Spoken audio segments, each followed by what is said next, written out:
Boy, where do we begin? I don't know. For me, it's 42 plus years of New York Giants football and some great highs and some lately, basically in the last 10 years, you could say, consistent lows. I don't even know where to begin. I'm just going to look at what I know that you could take out of the dustbin of history in the way that you will call a game as a head coach. Um, it wasn't until the fourth quarter that Brian Daboll's finally decided to call the number of a tight end. And I'm going to say the same thing over and over again. One, fire both Joe Shane and Brian Daboll at the end of this season, no matter what, and get Louis Riddick. I firmly believe in my heart of heart that if John Mara and Mr. Tisch hire Louis Riddick to be the next GM of the New York Football Giants, that this pain, this suffering, this gut-wrenching bile that is in your throat from just watching the Giants play the Cowboys, to know as a team that you can mark on your calendar a win before it even happens is ridiculous that an organization cannot realize the importance of beating certain teams. I have seen other football teams who have not had a good schedule, good record for their year, play lights out against top teams because they are who they are. For the Giants, it always seems to be the opposite. Kudos to Daniel Jones. You know, I got to give credit where credit's due. Daniel Jones should not be probably being paid the money that he's being paid because his body of work doesn't represent it. And clearly, if they had a franchise tagged him last year, you would have been able to give Saquon money. You probably would have been able to keep Xavier McKinney. And those are two important captains. And that, speaks to leadership. There's no doubt in my mind, just simply by the preponderance of having somebody like Saquon last night instead of Mr. Singletary might have been the difference in the game alone, beyond the poor play calling of Daboll's.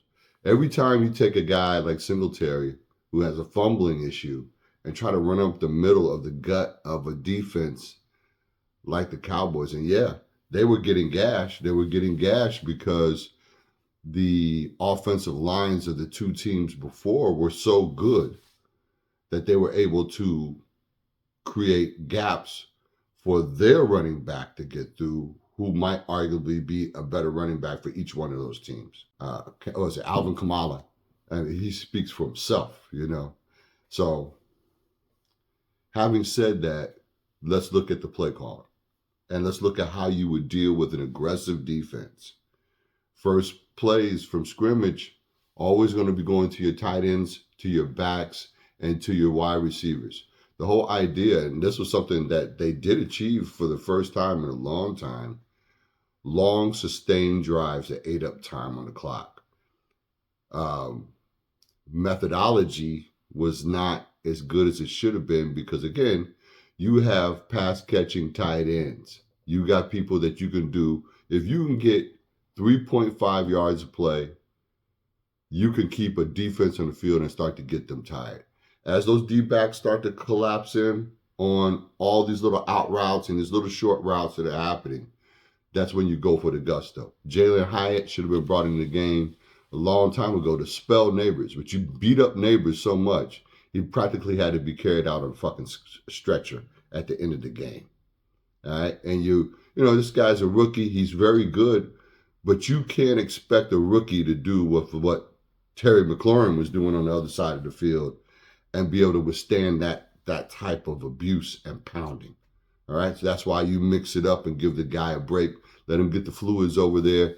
Maybe spare him a little bit in the third quarter if the game is close. Bring in some of your other targets. Mix things up a little bit. Let him do some ghost routes where he'll pull the defensive backs over Jalen Hyatt on some go routes.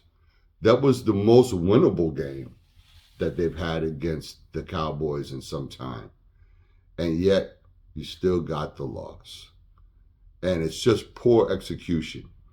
To see the young man that they had on the practice squad come in and kick 5 successful field goals, and you, Brian Daboll, knew that there was something wrong with your kicker in the Commanders game, and you didn't activate this man, shows you that you're not in line and understanding what your personnel is doing. And I don't know, I was distracted. I had a friend of mine over. We were talking a little bit. But I could have swore there was a moment where you got a penalty and you could have had a first and goal, and you took the field goal instead. I could be wrong. I have to go back and look at it. We're in the business of trying to win football games, Brian. That means that you try to think of things in a certain purposeful way. There were times when the offense of Coach Coughlin with Eli would get a little bogged down, and what they would do is they would switch to the 2-minute drill at any moment. There's moments and times when you see that the defense is starting to get a little gassed, and especially when you got 2 heavy hitters like Parsons and Lawrence not on the field. It's your opportunity to try to get something done. But once again, it's fail, fail, fail. I'm so fucking pissed off right now of seeing us lose again. You know, one guy seen put up, he said that we've lost 13 times in a row. I think we had like 1 win in there, like during Dak's time there, but he was out, he was hurt, and they brought in a backup quarterback, and we somehow squeaked out a win. But those glory days of watching Eli come into Jerry World when it first was built and walking out of there with a win against the Cowboys, they have been long gone. They're so far in the past. If you want to get back to that, John Mara, do me a big favor and have a nice, quiet call. Better yet, a face-to-face with Louis Riddick and tell him, look, no matter what happens this year, these guys are done. So start putting your team together, start thinking about who you want, and we're going to do business together. And I guarantee you that in these 10 years of all these different people that have been here and all this shit that Giants fans have had to shovel will be over with when you hire Louis Riddick as your GM. The rest of the season is going to, it's going to be a wash, man. I don't see, right now, I can't see the Giants winning another game, to be honest with you. That's the way it feels. And we got talent, but you have to utilize the talent a certain way. And you got to give guys a break. You can't just run a new guy like Neighbors, who's probably going to be great. And right now, I know Neighbors is wishing he was with the Washington Commanders or just about anybody else but this sorry-ass team.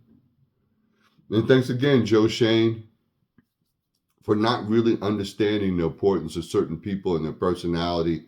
And you could just see in some of these configurations the Cowboys in, Saquon Barkley on the field would have caused them much consternation.